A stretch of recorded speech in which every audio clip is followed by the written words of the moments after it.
Yeah, maybe like walk me through the big learnings you had at Photoroom that someone here can basically just like do today. At Photoroom, I was the head of user acquisition. I managed the entire paid marketing budget, deployed it, and scaled it up profitably to millions of dollars per month in ad spend. As paid ads was really the lifeblood of Photoroom, we managed to over 4x the annual recurring revenue. We are riding the AI boom Mm. and having all our ads reflect that and launching them at massive scale across Facebook, Google, and TikTok. You guys launched in lots of different markets, lots of languages, lots of testing. How did you build your team? And then how did you manage to do it with so few people?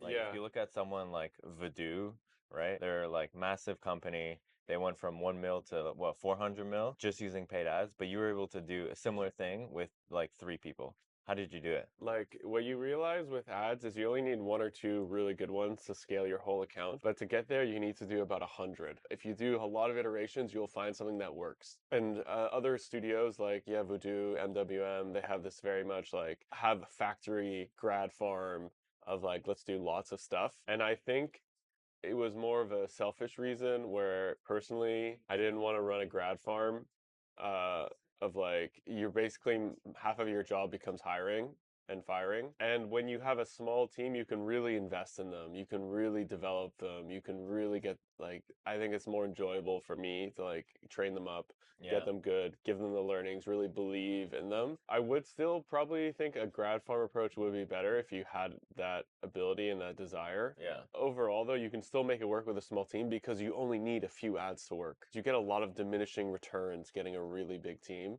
especially in paid media, where the scale, the leverage you have is insane. Mm. Like one good ad, you can spend 100, 200 grand. I think we've seen that at like multiple Many accounts. companies. Yeah. So you don't need a huge team. A small team can do it.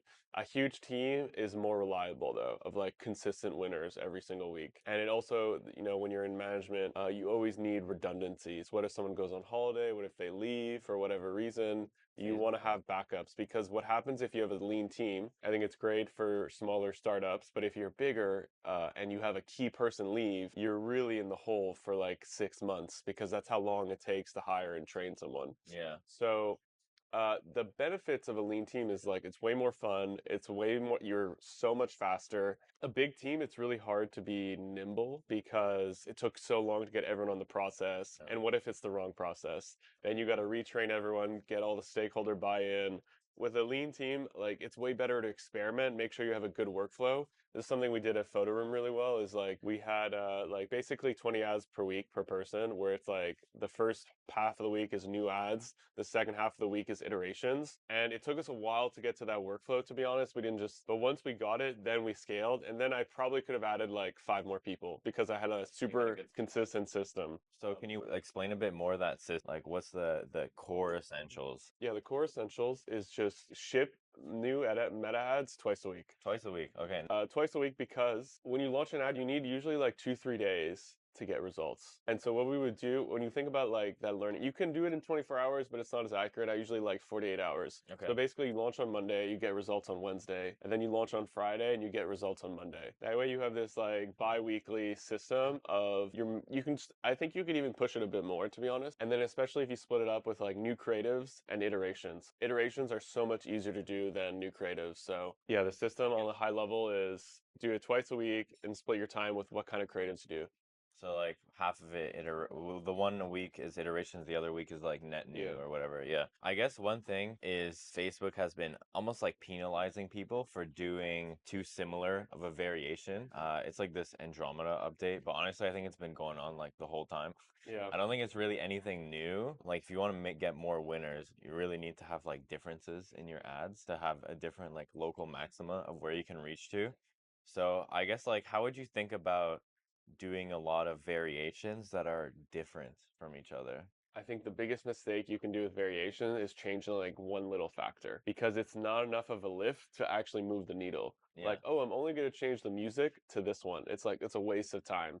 Like, what you need to do is multivariant changes. Like, we're going to change the hook. We're going to change the outro. We're going to change the music. We're going to change the sound effects. Like, those are the variations that I want to see Mm, because it's like a big enough impact And I'm just not a big believer in those small A/B tests. It's just too hard. You don't have a big enough audience. You're usually spending like what, $20 on the ad. There's not enough impressions to really have the volume to know if this music is better than the other. You will see that like over time in patterns though. Yeah. Like oh, this music consistently wins.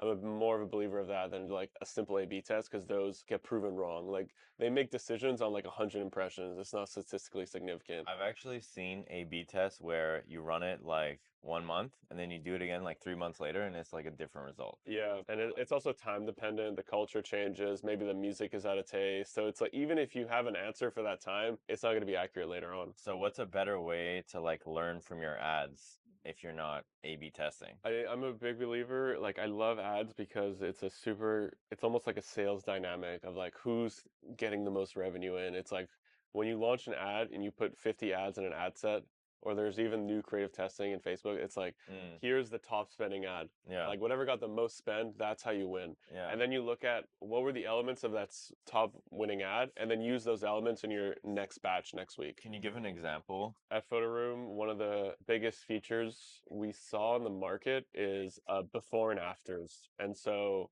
Photoroom lets you improve your photos. And so we started in the first 3 seconds to show a hook.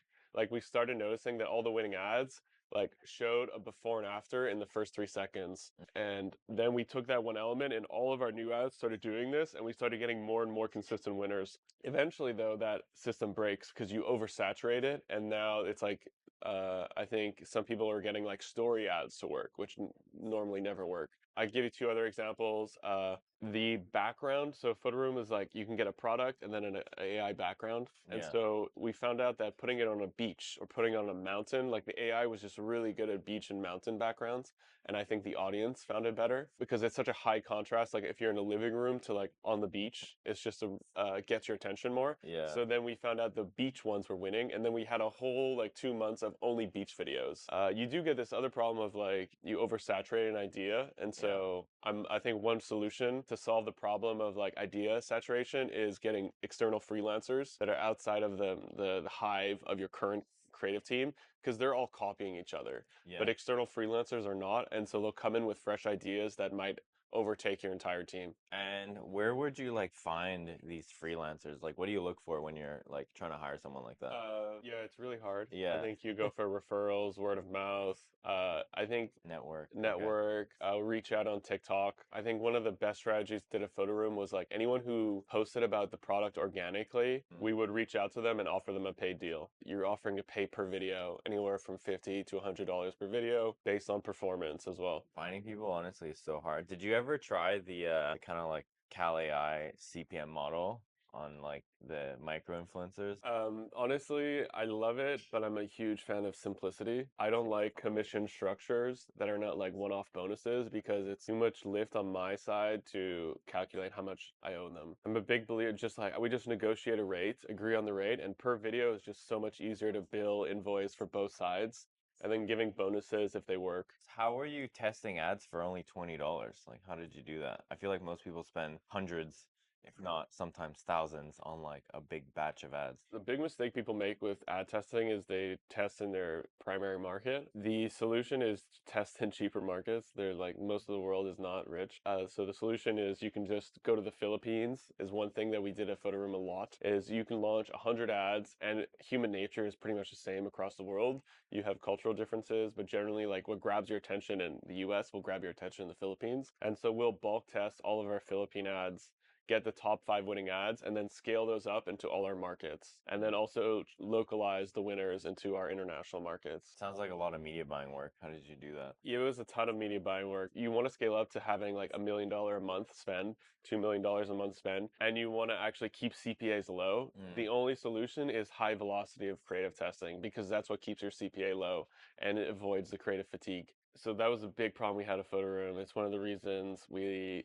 left to do AdManage. Yeah. And basically, AdManage is just one click, you launch 20 ads to your ad set. What used to take me 6 hours on a Friday, because I was doing 2 weekly batches, so it's Right. like my Fridays and my Mondays basically were just hell.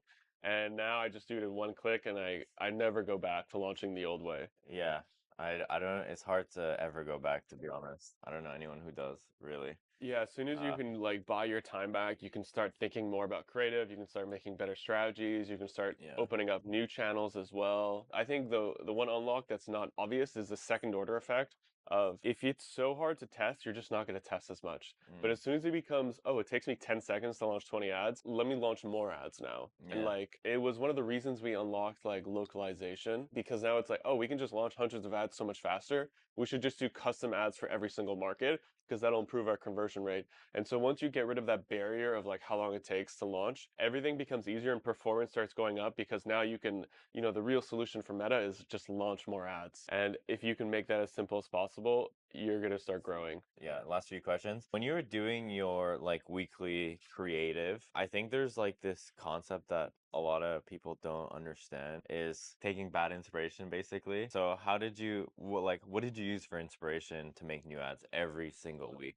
Huge problem in the industry is you'll have someone be like, oh, I love their campaign. We have to do the same thing.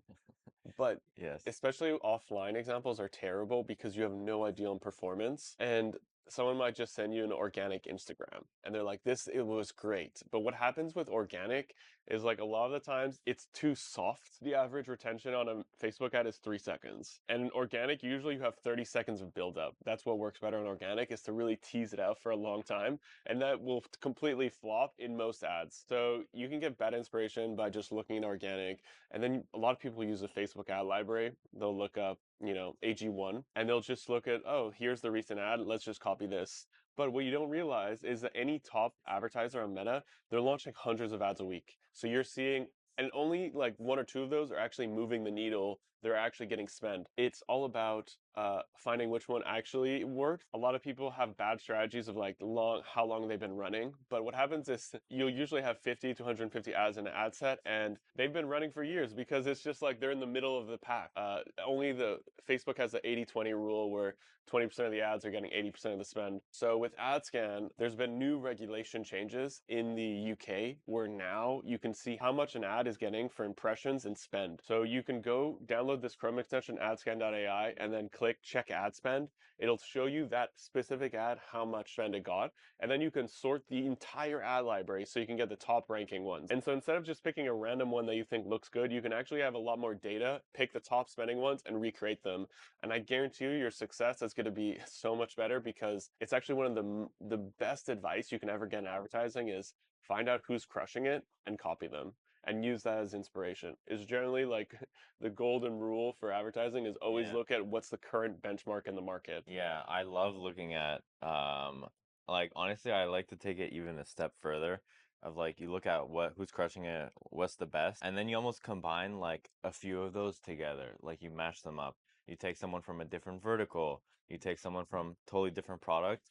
And like I think the problem that people have with this is like they just copy blindly instead of like almost like if you're looking at your own ad performance and you're trying to learn you should really like what elements do I think are working from this and like taking those elements and putting it onto your ads instead of like a blatant copy. It's basically when you copy, you're already like 2, 3 months behind Yeah, of like with the other competitor. exactly.